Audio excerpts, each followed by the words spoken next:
This is home to more than 350 women, the South Dakota Women's Prison. As of the end of October, 190 of those were in the main prison in this medium security section and in the adjacent maximum security cell block. 7 are here for murder and 13 for manslaughter, but one threat is changing among the inmates. As time went by, the alcohol was the primary problem when we first opened. Now the meth and the other drugs have become overtaken alcohol. So we've seen that as our biggest obstacle. At last count, there were another 54 inmates in the meth unit and 90 here in Unit E, the 96-bed trustee unit inside the perimeter fence. They have, as far as the bunks, I mean, these ladies have more freedom, obviously, because they're working in the communities. And so they're able to, of course, that goes on their custody status.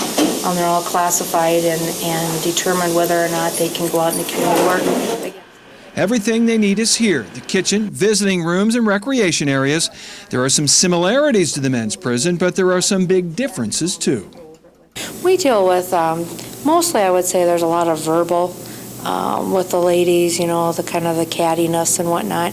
We're always going to have some incidences where they may get a little physical, but it's nothing in comparison to what the men sometimes deal with. Tomorrow we'll take a look at what programs are available to prisoners to help them turn their lives around.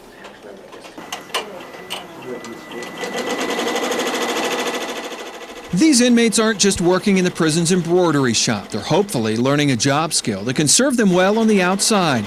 That's just one of the programs designed to do that, along with data entry as part of the state's prison industries.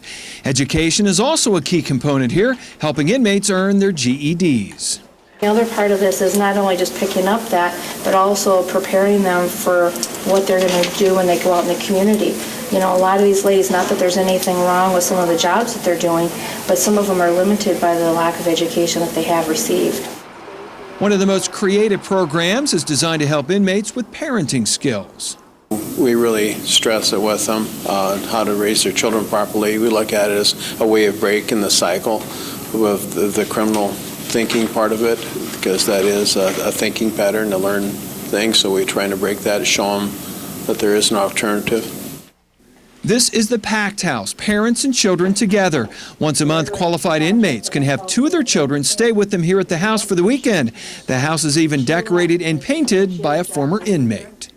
To be honest, you know, we get the best of the best. They're not using in here. They're in a structured environment. They don't have as many distractions. And so you see those talents come out. And the hard part is, like I said before, getting them out in the community to actually keep them going, to apply them.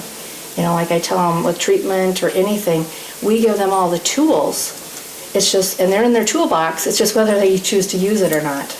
And those are skills that are necessary. The DOC says that 90% of these inmates have children, and the vast majority of those inmates will someday be going home.